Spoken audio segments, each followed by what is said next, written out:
The stars in the observation deck were not real. Jinsu knew this, but he still preferred this quiet room to any other on the Valyrian research station, designated Harmony 7. The holographic projection was perfect, showing a glittering field against the black, with the great striped sphere of Jupiter hanging in the distance. It was peaceful. It was also a lie he felt, a pretty picture for the fragile guests. The Galactic Consensus had filed humanity under Frail class 30 years ago, after first contact. It was not an insult, the Valyrians explained. It was a medical and sociological fact. Human bones broke under pressure a Valyrian child could shrug off. Human skin burned under stars their eyes could not even see. Human hearts gave out after a mere handful of decades. They were delicate things in need of protection. The Valyrian hegemony had generously offered it. Jinsu, an exobiologist from Seoul, adjusted his plain glasses as he looked at his data pad. His current project was a cooperative study on Valyrian cellular repair. His official work was fascinating. His unofficial observation was more so. The Valyrians were strong, yes. Their gray, segmented armor-like skin was impressive. Their files showed lifespans stretching centuries. But Jinsu, in his quiet review of shared medical data, noticed curious things. Their metabolism was incredibly slow. Their adaptive immune system almost non-existent. They relied on pre-engineered solutions for everything. A human body fought and changed. A Valyrian body was maintained. He never said this aloud. The door slid open with a soft whisper. Myri walked in, a small toolkit in her hand. She was the lead network engineer for the human contingent, a practical woman from Busan with eyes that missed little. She gave Jinsu a nod and went to a wall panel, opening it to check the glowing conduits within. Governor Kale is asking about the data flow from the Jupiter atmospheric probes again, she said, her voice calm. He says the signal is intermittent. Is it? Jinsu asked, knowing the answer. Myri allowed herself a tiny smile. No. The signal is perfect, but the data packets are wrapped in a secondary carrier wave. A very simple, very old human encryption protocol. It just looks like noise to their systems. She snapped the panel shut. They check for complex threats. They don't see the simple ones. That was the heart of it, Jinsu thought. The Valyrians saw only what they expected to see. They admired human poetry, were moved by human music, and then gently steered humans away from hazardous duties. They provided the air filters, the gravity stabilizers, the perfectly balanced nutrient paste. They were, in all ways, perfect and polite caretakers. And the galaxy agreed. Humans were the clever, creative, brittle children of the cosmos. Tejo was the image of what the Valyrians expected of a human security officer. He was not large by human standards and certainly not by Valyrian ones. He moved with a slow, almost careful grace, his face often set in a neutral, attentive expression. His file, which any Valyrian could access, showed a short, unremarkable career in the Earth Marine Corps, followed by a quiet retirement into private security. He was pleasant. He was deferential. He was, in Valyrian terms, completely non-threatening. Tejo entered the observation deck, his boots making no sound on the soft floor. Governor Kale's afternoon inspection is in 10 minutes, he said. All non-essential personnel are to be in the central concourse. Myri gathered her tools. Jinsu saved his data. As they walked the softly lit corridors, they passed Valyrian crew. The Valyrians stood a head taller, their movements precise and efficient. They nodded politely, their large, dark eyes blinking slowly. They were not unkind. They were just absolutely certain of their place and humanity's. The concourse was a wide, circular room with a great viewport showing the stars. Governor Kale stood at the center, his gray armor polished, his bearing dignified. He addressed the small crowd of human researchers and technicians. Friends, Kale's voice was translated through their earpieces, smooth and warm. Your work on the atmospheric studies progresses well. We are pleased. Remember, your safety is our primary concern. The radiation levels near Jupiter's moons are still classified as extreme risk for your species. Please, do not attempt to override the safety locks on the auxiliary shuttles. He gave a paternalistic look. Your curiosity is commendable. Your fragility is a fact.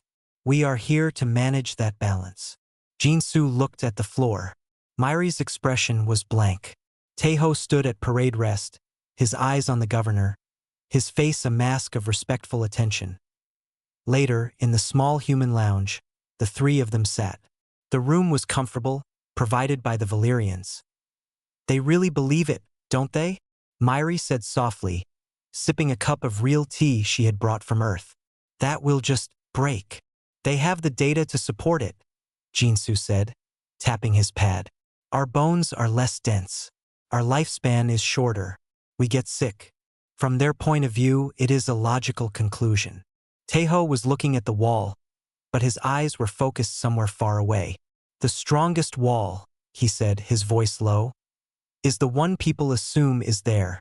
You don't test it. You just go around.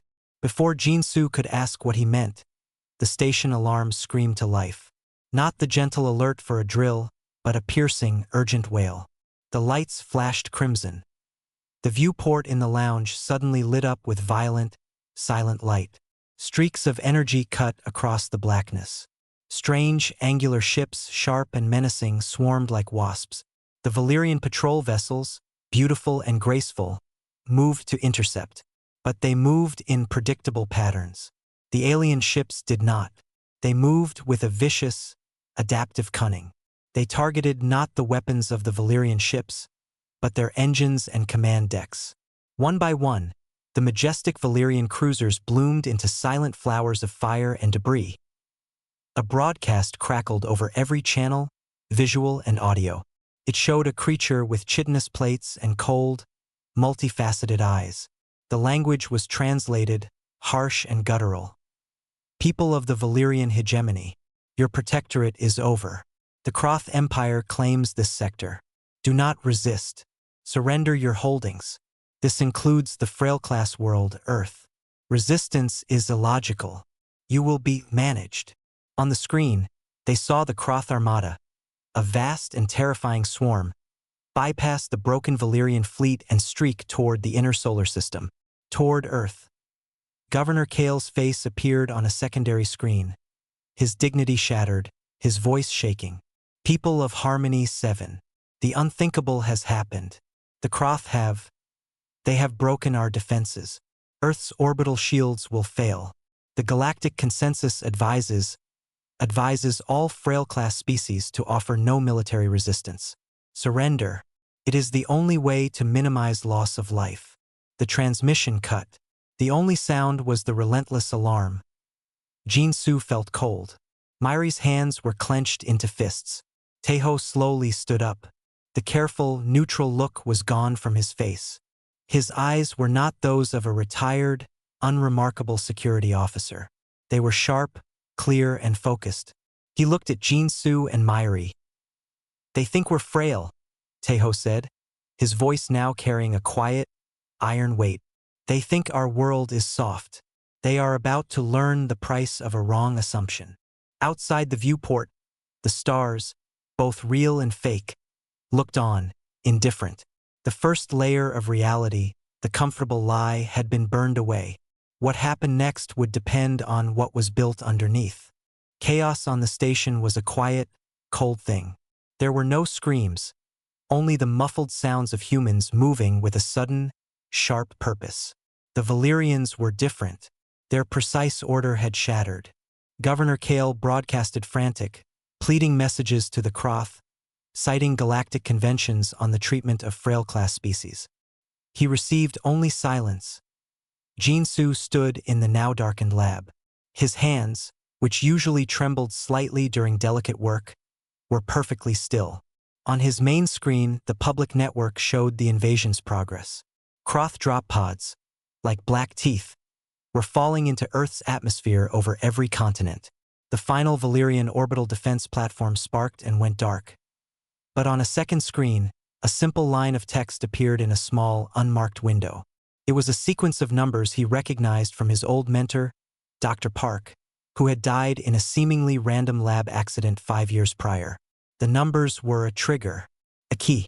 Jinsu's private terminal, isolated from the station's mainframe, hummed to life.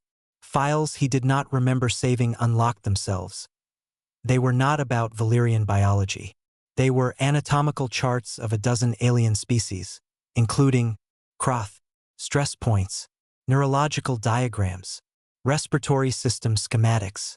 Notes in Dr. Park's handwriting read, "Assume exoskeletal strength. Target internal soft tissue. Question: Is there chitin porous? Could aerosols be effective?" His cooperative research had not been for the Valyrians' benefit. It had been a training course. He had been studying how to hurt the strong, not emulate them. A cold feeling settled in his stomach, not of fear, but of grim understanding. Across the station, Myri's workstation was a storm of light. The official Valyrian communication arrays were jammed, flooded with Kroth victory signals. But Myri was not looking at those. She was accessing a root directory buried under layers of useless data, labeled Archive, Obsolete Earth Protocols. She typed a 12-digit code she had been made to memorize years ago during a mandatory civil infrastructure cybersecurity course. The screen flickered, and a stark, simple interface appeared. It was called Blackout Net. A global map of Earth glowed, and on it, thousands of tiny green lights began to wink on. Not from major cities or military bases, but from small towns, remote villages, deep forests, and under oceans. Short-range, high-frequency transmitters, built into weather stations, satellite dishes, and even personal communicators. A network with no center. A nervous system that could not be killed by cutting off the head. The text box flashed on her screen. Net active. Stand by for pulse. The first pulse was not a message of hope. It was a data package. It contained Kroth troop movements, live, fed from a million sources. Civilian telescope images, traffic camera feeds, a child's video call, a weather balloon sensors. The Kroth were mapping Earth. Earth silently was mapping them back. Tejo did not go to the security office. He went to his small living quarters. From under his bunk, he pulled out a plain metal case. It was not a weapon. It required his biometric scan to open. Inside were two items: a small, rugged data chip and a single black coin with a worn emblem. He inserted the chip into his personal pad. It was not his unremarkable service file. It was a list: names, coordinates, protocols. The title read, Project Gibalg, Contingency Sleepers. He tapped the first name on the list near his location. It was a maintenance worker in the station's life support sector. Tejo sent a 2-word message via the station's internal mail system, a system for scheduling repairs. Garden needs weeding. 30 seconds later, he received a reply, tools are ready. On Earth, the galaxy watched, expecting weeping and surrender. The first Kroth landing forces descended upon cities, their energy weapons ready to break any organized military resistance. They found no armies waiting. They found empty streets, locked doors, and silence. Then, the world began to fight in ways that made no sense to Soul. A Kroth patrol moving down a wide avenue was suddenly trapped as every automated traffic bollard on the street shot up from the ground, locking their armored vehicles in place. Snipers did not fire from rooftops. They fired from sewer grates and ventilation shafts, aiming not at armored chests, but at the narrow gaps at joints and eyepieces, before vanishing back into the darkness and the Atlantic.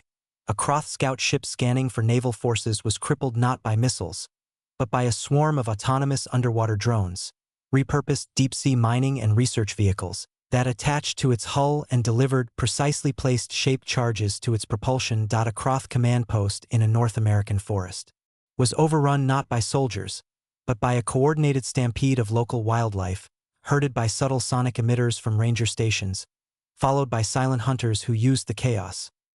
Back on Harmony 7, Governor Kale managed to get a fragmented visual feed from Earth. He watched, confused, as a Kroth walker was disabled by what appeared to be a high-pressure industrial foam sprayer, fired from a construction vehicle, sealing its leg joints. He turned to a human technician, his voice trembling. What is this? Is this your planetary defense?" The technician, a young woman, looked at the screen, then at the governor. Her face was calm. "No, sir," she said quietly. "That's just the City Works Department. The truth unfolded across the planet. Humanity had not built a secret army. They had built a secret everything. Every civilian with first aid training was a field medic. Every engineer knew how to sabotage the specific systems they worked on. Every farmer knew how to hide people and supplies. The Frail class had spent 30 years quietly weaving resilience into the fabric of their daily lives, hiding weapons in plain sight as tools and turning their greatest weakness, their need to adapt to a dangerous world, into their ultimate defense. Jinsu closed the files on his screen, the schematics of Croth biology clear in his mind. Myri watched the green lights of the blackout net pulse, a heartbeat across a wounded planet. Tejo stood, the black coin in his hand. He was no longer a security consultant. The message from Earth to its people through the blackout net was not a call to arms. It was a simple, familiar reminder, broadcast on every frequency in 100 languages. Remember your training. Protect your neighbor. The planet is your ally. They are not. The Croth, who had expected a soft and easy conquest, now stood on a world that was, inch by inch, turning against them. The Retribution had not begun with a roar. It had begun with a whisper, and the closing of 1,000 unseen traps. Confusion was not a state the Croth mind accepted easily. It was an error to be corrected. Yet, standing in the ruins of a human city they had secured 3 days prior, Subcommander Crox struggled with the data. His troops were reporting. The words were illogical. Unit 7 pinned down by agricultural equipment. A harvester. It is throwing rocks and metal debris with high velocity. Biocontamination alert in Sector Gamma. Troops experiencing severe respiratory distress. No known human weapons deployed. Air analysis shows elevated pollen and spore counts. Deliberately engineered. Energy cell supplies missing. Surveillance shows local human juveniles distracting guards while others simply carried them away. They were not treated as dangerous. Crox's armored fist clenched. They had been told this was a Frail-class world. The briefing showed images of humans using strength aids to lift moderate weights, suffering from a myriad of environmental sicknesses, breaking bones from minor impacts. The conquest was to be administrative, a show of force, then peaceful integration under Croth management. This was not peaceful. This was not a war of armies. It was a war of irritating, debilitating, 1,000 small cuts. He reviewed the physical analysis. The data was correct, but the conclusion was wrong. Human bones were less dense, but the report failed to note how they healed. Croth warriors, with their complex exoskeletal knitting systems, took lunar cycles to repair major damage. Human medical files showed a simple, brutal process: inflammation, rapid cell growth, remodeling. A fractured bone could be functional in weeks. Adaptive regeneration, the report called it. Crox now saw it for what it was: a terrifying evolutionary trait for a species that expected to be broken. A live feed came in. A Croth patrol was moving through a place called a subway tunnel. They were armed with plasma casters and motion trackers. The humans ambushing them used no energy weapons. They used pressurized gas cannons firing weighted nets and blinding chemical lights. They struck from maintenance hatches the Croth scanners read as wall density variations, and then vanished into smaller side passages the Croth warriors, in their armor, could not physically enter. The humans targeted the helmet's sensory clusters with precise, sticky gels that hardened into opaque sludge. They blinded them. Then, they used crude magnetic grapplers to pull the disoriented warriors into the path of the still-functioning automated tunnel-cleaning vehicle. It was not a battle. It was a predatory hunt. Crox called up the psychological profile. Emotionally volatile, it stated. Prone to illogical risk-taking and berserker fury. What the profile called a weakness, Crox saw operating as a weapon. A human soldier, clearly wounded, would deliberately trigger a collapse in an unstable building to block a street. A civilian, facing a Croth warrior, would not flee in terror. They would throw a container of flammable solvent at its feet and ignite it with a spark from a broken power line. Their volatility was not a lack of control.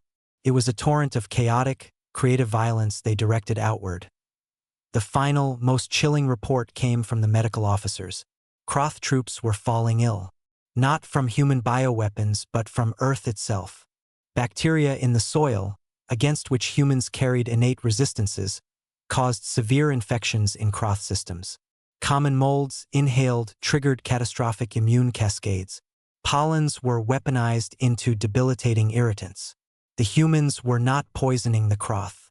They were simply allowing the Croth to experience the planet's baseline hostile biome. A biome the frail humans had not only survived, but mastered. That on the station, Jin-Soo worked. He was not creating a virus. He was, instead, studying the Croth atmospheric filtration systems recovered from a captured suit. They were highly efficient for known toxins, but they were designed for sterility. With Myri's help, he accessed the blackout net data on Croth troop locations. He cross-referenced it with Earth's ecological databases. Here, he said to Myri, who was coordinating data streams, these valleys, the wind patterns are right. The native ambrosia plants are in peak pollination season. Their filters will block the particulates, Myri said, not looking up from her screen. Exactly, Jin-Soo replied, a scientist's focus in his eyes. But their filters have a scrub cycle every 6 hours to clear the intake. If we can feed a simple signal into their suit's maintenance telemetry, a false all clear, Myri understood. We trick the suit into initiating a scrub cycle while it's in the middle of the pollen cloud. It will suck the irritants directly into the primary life support chamber. She allowed a grim smile. A hay fever attack. For a warrior in a sealed suit, that will be disabling. Taeho was no longer on the station. He was in a drop shuttle, descending through Earth's atmosphere with a team of 12 others. They were not dressed in standard military gear. They wore dark, insulated clothes with no markings. Their equipment was a mix of climbing gear, industrial cutters, and rugged, short-range communicators linked to the blackout net. His pad showed a Croth forward operating base, established in a remote mountain region. It was heavily fortified against aerial assault and ground vehicles. The Croth watched the skies and the roads. Taeho's team landed 10 kilometers away, in a dense forest. They moved on foot. They did not attack the base. They spent 2 days observing. They noted the patrol patterns. They noted where the waste heat from the base's generators melted the snow. They noted the underground springs. On the third night, under cloud cover, they did not fire a single shot. Using tools from a nearby abandoned mining outpost, they quietly diverted the spring water directly into the melted channels around the generator's thermal vents. The water flowed, flash freezing in the cold air, creating a thick, invisible layer of ice on every approach to the base. Dawn. A Croth patrol left the base. Their first steps onto the iced ground sent them sprawling. A supply vehicle attempting to leave slid sideways and jammed the main gate. The base was not destroyed. It was trapped, isolated. Its warriors became prisoners inside their own walls, mocked by the silent, frozen landscape. The Galactic Consensus watched, their sensors picking up the broad strokes. They saw the Croth advance stall. They saw their casualties mount from causes that made no tactical sense. They saw a planet that refused to fall. Subcommander Crox reviewed the latest casualty list. Environmental exposure, equipment failure, logistical disruption, psychological stress response. He looked at the image of a human taken from the public database. Small, soft, short-lived. The data was all correct. And it was all a lie. They were not frail. They were toleranced. They existed in a constant state of managed damage and repair. Their world was not a gentle cradle. It was a testing ground that had forged them into something terrifying.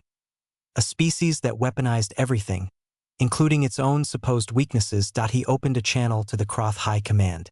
The message was simple, stripped of all pride. The Frail class classification is incorrect. They are not weak. They are adaptive. And they are adapting to us as a threat. They are learning how to kill us faster. Request revised assessment and immediate reinforcements. The reply was swift and scornful. You are being defeated by primitives. Hold your position. The World Breacher siege ship is being deployed. It will end this childish resistance from orbit. Crox closed the channel. He looked out at the human city, quiet and seemingly empty. He felt a new sensation, one his training had not covered. It was the chilling certainty that the world breacher would not end anything. It would only make the humans angrier. The mood on the Valyrian station had shifted from despair to a tense, confused awe. Governor Kale watched the feeds from Earth, his large eyes struggling to process the images. The Croth were not marching in victory parades. They were hunkered down in their bases, their once proud advance ground to a halt by a planet that seemed to fight back with a mind of its own.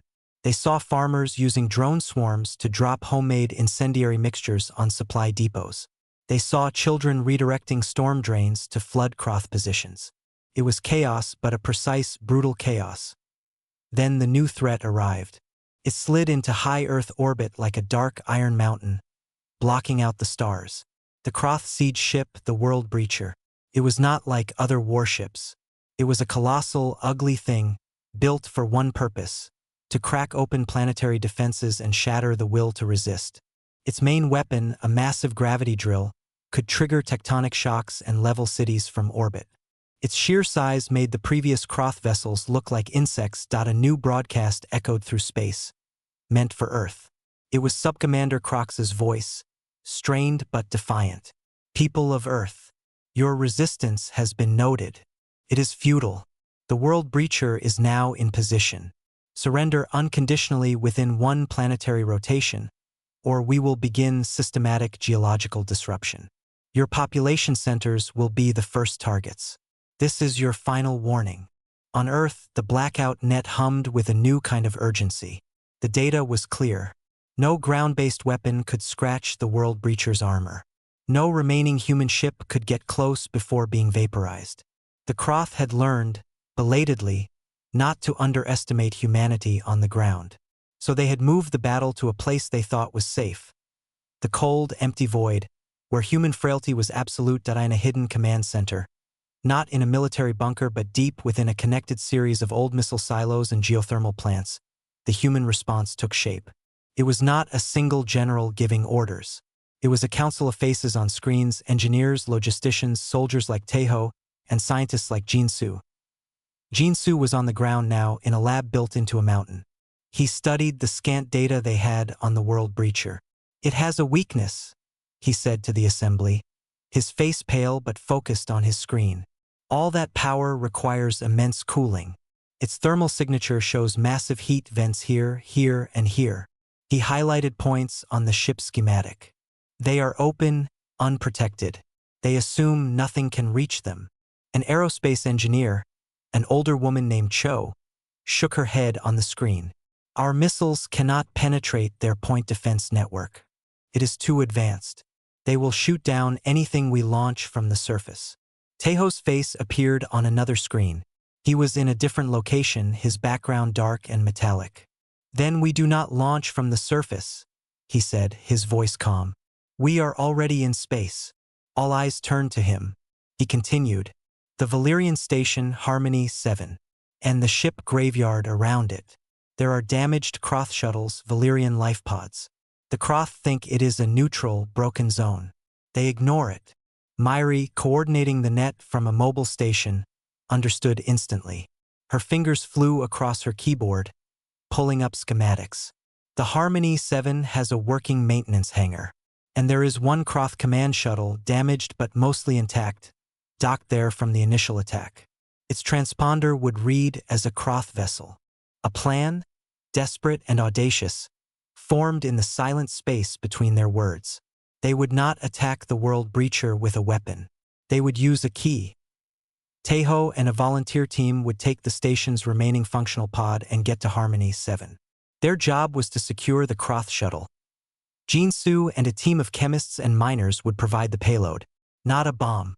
They would use shaped thermite charges, common, powerful industrial tools used for welding and cutting metal on Earth.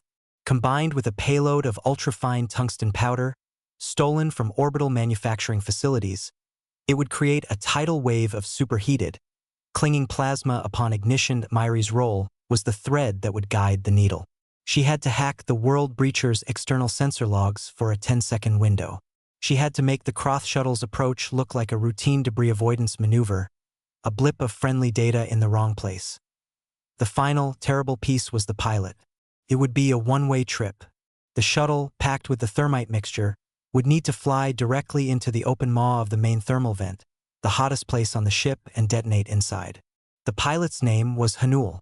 She had been a pilot for an orbital construction company. She had lost her family in Seoul. She volunteered before the request was even finished on Harmony 7. The few remaining Valyrians watched, stunned, as Taeho's team moved through the familiar corridors with a lethal purpose they had never seen. The Kroth guards on the station were few, overconfident.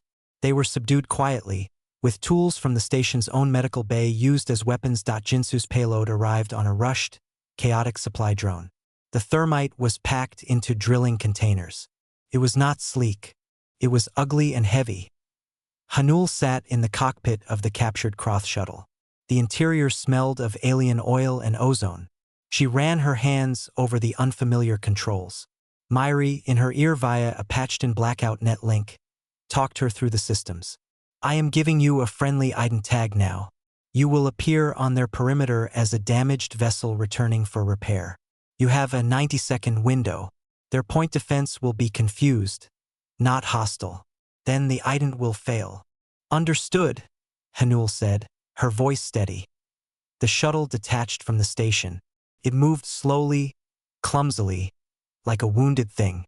On the bridge of the World Breacher, a sensor officer noted the blip. Damaged shuttle from the research station vicinity. Drifting. It is on a course that will bring it near our ventral thermal exchange zone. Should we divert it? The commander, bored and confident, glanced at the screen. It is one shuttle. Its engines are barely functioning. Ignore it. Focus on the surrender countdown from the planet. Hanul fired her maneuvering thrusters. The shuttle turned, its nose aligning not with a docking port, but with the vast, glowing opening of the primary heat vent. A cavern of shimmering, hellish orange light. The point defense network finally registered a collision alarm. It was too late. Myri, from a million miles away, sent her final command, overloading the shuttle's own transponder with a scream of noise that blinded the close-range sensors for 3 critical seconds. Hanul pushed the controls forward. She did not scream. She whispered the names of her family as the wave of blinding heat engulfed the viewport. The shuttle vanished into the vent. For a second, nothing. Then, from deep inside the World Breacher, a flash of light whiter than the sun erupted from every vent, every seam, every viewport. The thermite and tungsten mixture had done its work, not exploding outward, but burning with an insane, contained fury inside the ship's cooling heart. The chain reaction was catastrophic. The gravity drill's containment failed. The massive ship convulsed, then silently split apart from the inside, its dark armor peeling back like fruit skin as internal fires boiled out into the vacuum. On Earth, people looked up. They saw a new, brief star flare and die in the night sky. On the Valyrian station, Governor Kale fell to his knees, his understanding of the universe shattered. They had not used a superweapon. They had used a mining tool, a stolen shuttle, and a volunteer. In the command center, there was no cheering. Only a deep, exhausted silence. Jinsu removed his glasses. Myri closed her eyes. On his screen, Taeho saluted, a slow, final gesture to a pilot who would have no grave but the stars. The World Breacher was gone. The balance of the war had just changed. The message to the Kroth Empire was now written in fire and orbital debris. Earth was not a target. It was a trap that had just snapped shut on their greatest weapon. The Retribution was no longer just defensive. It had reached up, and it had touched the silence after the World Breacher's destruction was deeper than the vacuum it left behind. Across Earth, people did not celebrate.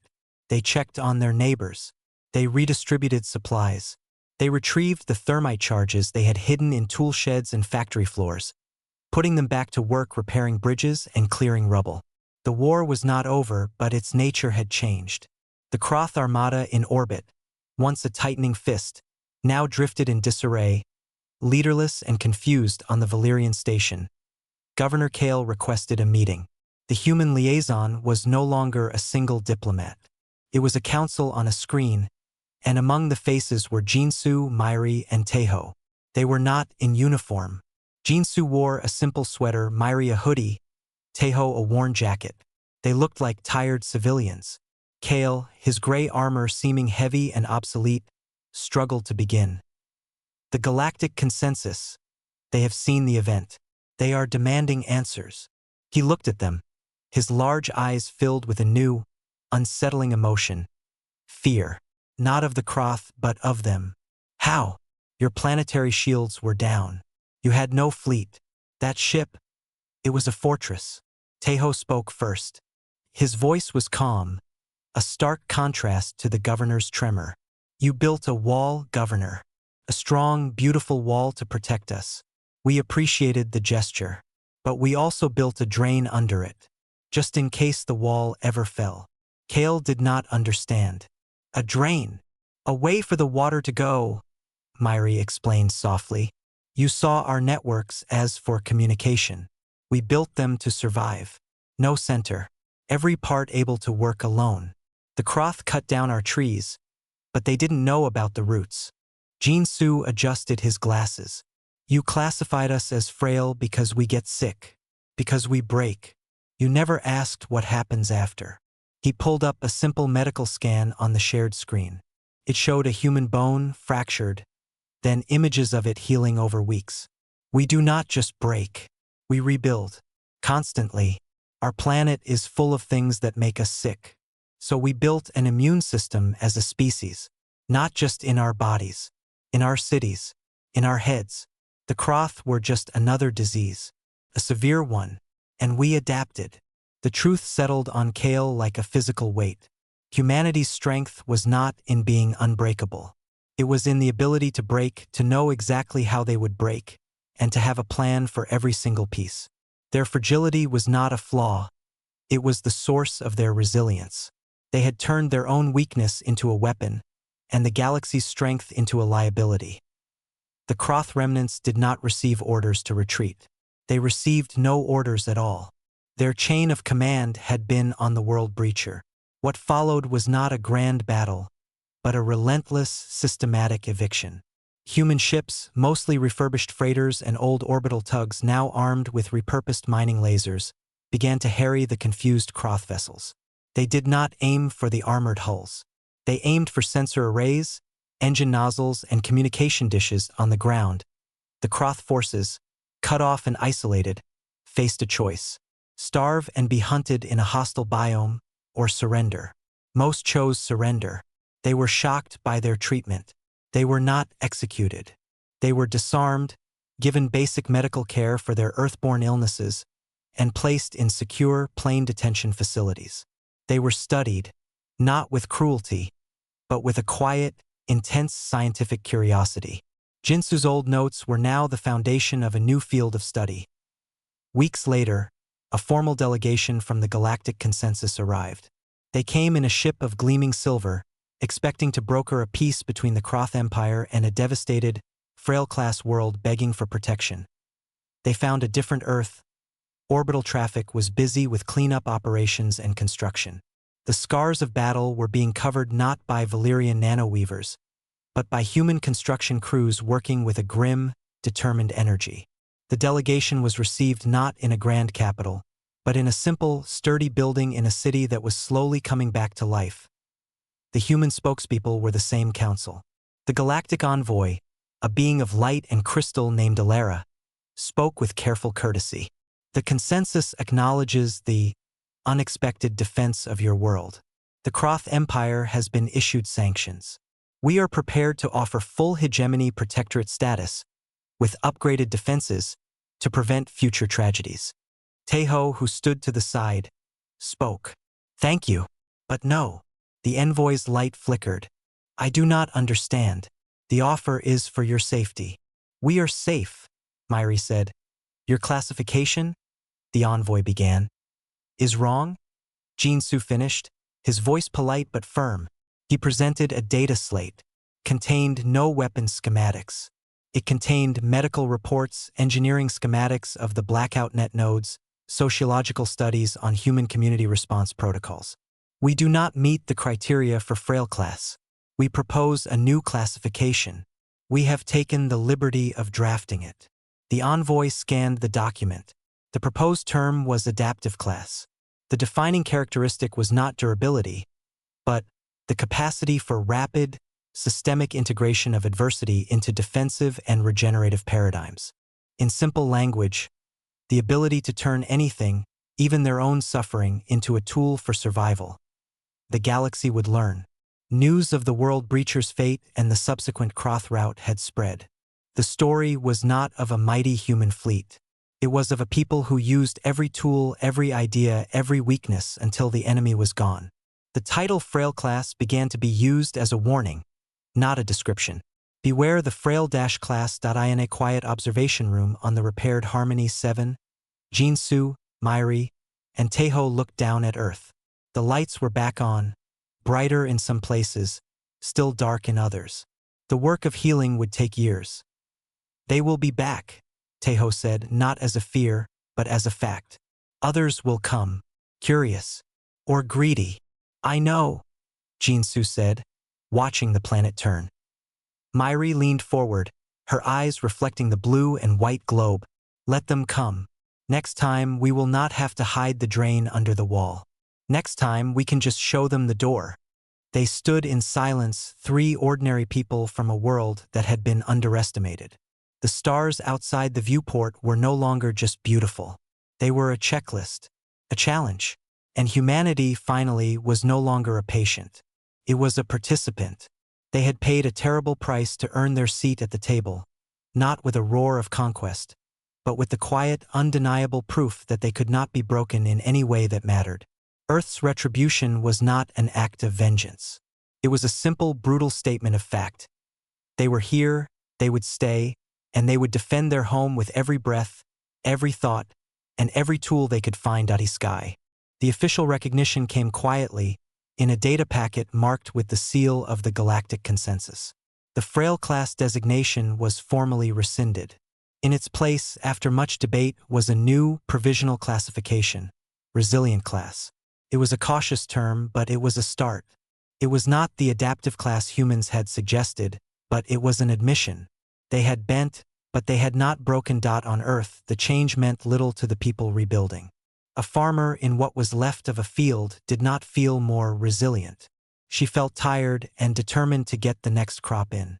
But in the quiet halls of what had become the Planetary Coordination Group, not a government but a network, the shift was felt. They had a voice now, however small. They used it not to make demands, but to ask questions. Detailed, technical questions about galactic trade routes, about stellar cartography, about xenobiological standards. Jinsu sat in a clean, well-lit office that was once a university library. He now led a small, dedicated team. Their task was not to study aliens, but to build bridges. Using the vast biological data gathered, often painfully, from the Croth, they compiled a medical exchange. They sent the Croth Empire, still licking its wounds, a comprehensive guide on how to treat their troops for terrestrial pathogen exposure. It was not an apology. It was a transaction. In return, they asked for non-aggression treaties and open channels for further biological data exchange. The message was clear. We can harm you, or we can help you. Choose. The Croth, humbled and pragmatic, chose the data. Subcommander Crox, now a disgraced officer awaiting tribunal, received a personal, encrypted message. It was a simple text file. It contained the formula for a topical antifungal agent that would cure the stubborn skin infection he'd gotten from Earth's soil. The sender was listed as JK, no demands were attached. Crox used it. He never replied, but he never deleted the message. Myri's world was now one of wires and light. The blackout net was not dismantled. It was upgraded, renamed the Planetary Weave. Its new purpose was dual: to be the unbreakable spine of Earth's society, and to be a window. She and her team began building public-facing data streams, showing Earth's recovery, its art, its ordinary days. They also let a carefully filtered amount of galactic news in. Humanity needed to see the stars not as a threat, but as a neighborhood.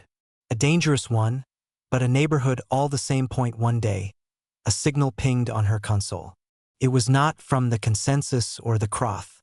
It was faint, from a minor species called the Telani, insect-like traders known for their neutrality. The message was simple. We observed your conflict. Your method of thermal vent insertion was inelegant but effective. We have a proposition regarding efficient heat dispersal alloys. For trade. Myri smiled. The first independent contact. Not out of pity but out of professional interest. She composed a reply. Tejo did not return to security work. He walked. He traveled across the planet, visiting the places where the fighting had been hardest. He did not give speeches. He listened. He sat with a community in Chile that had used earthquake early warning systems to anticipate Croth artillery strikes.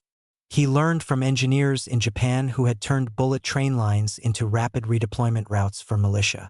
He walked through the forests of Poland where hunters had used ancient trails to guide resistance fighters.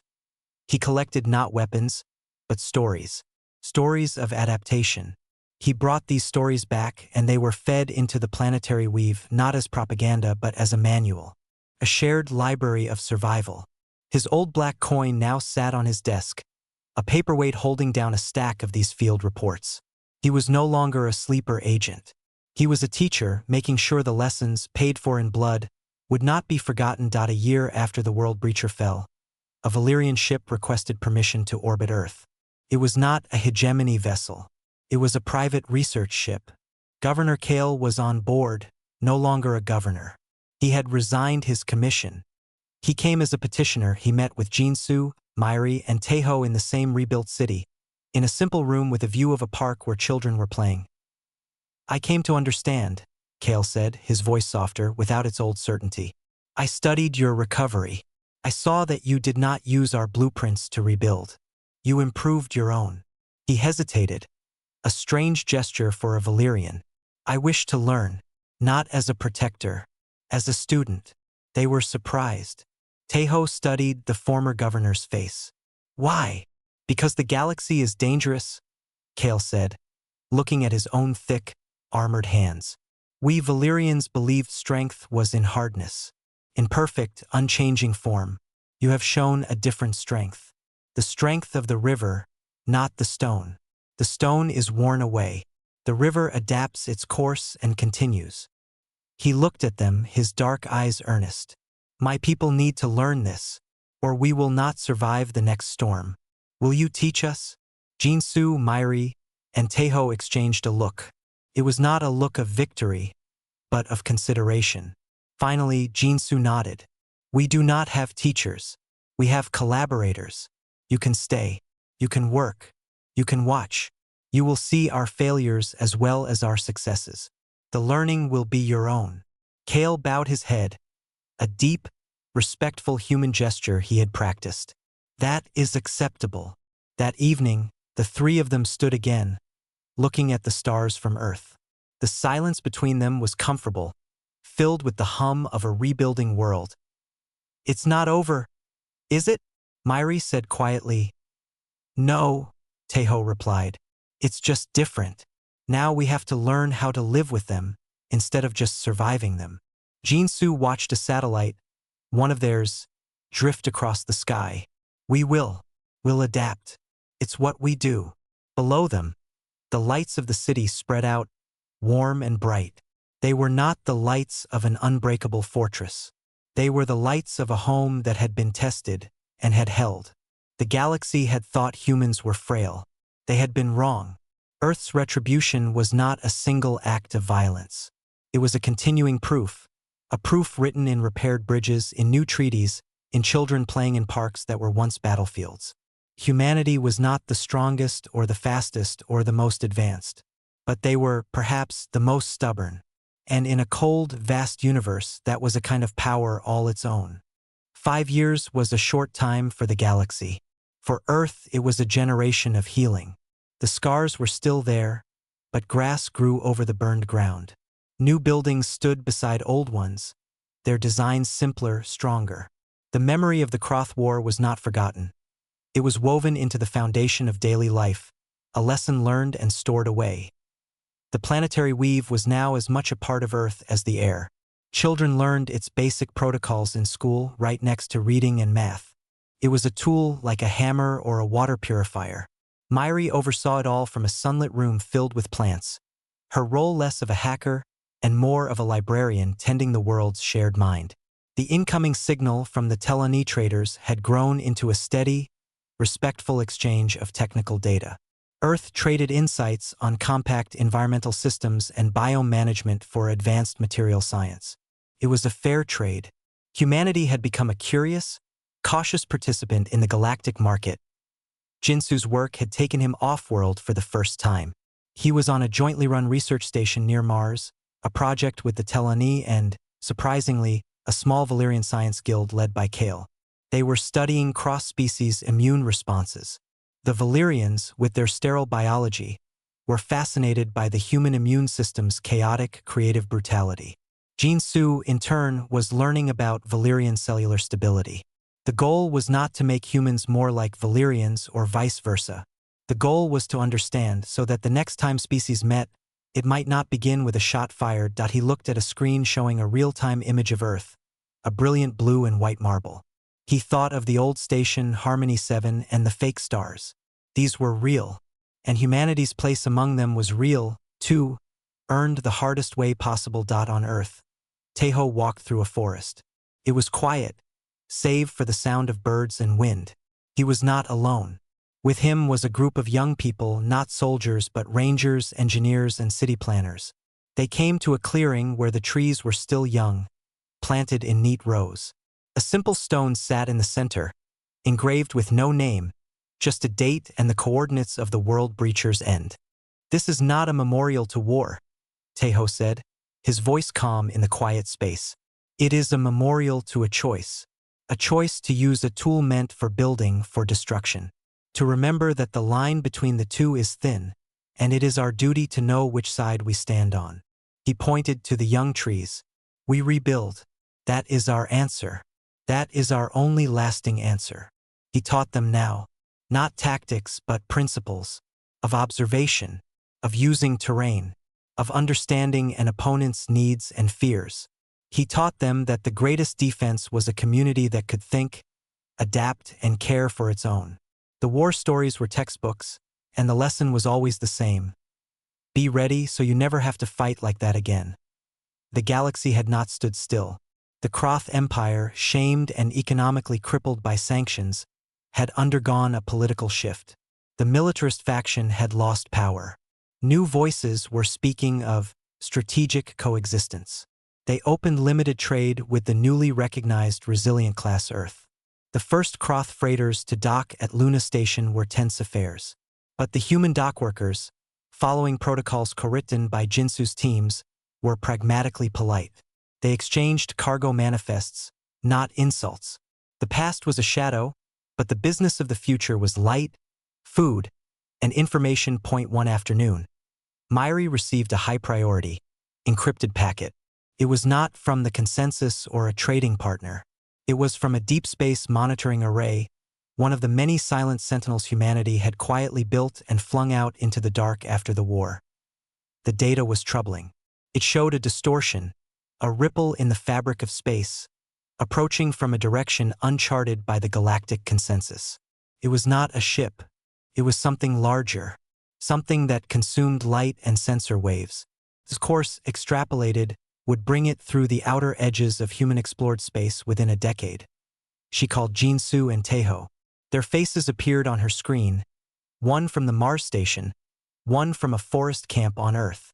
"We have a situation," she said, and shared the data. There was a long silence. It was not a silence of fear. It was the silence of a problem being identified. "The consensus databases have no record of this," Jinsu asked, already pulling up his own astrophysical models. "None," Myri confirmed. "It's unknown. Or it's been hidden."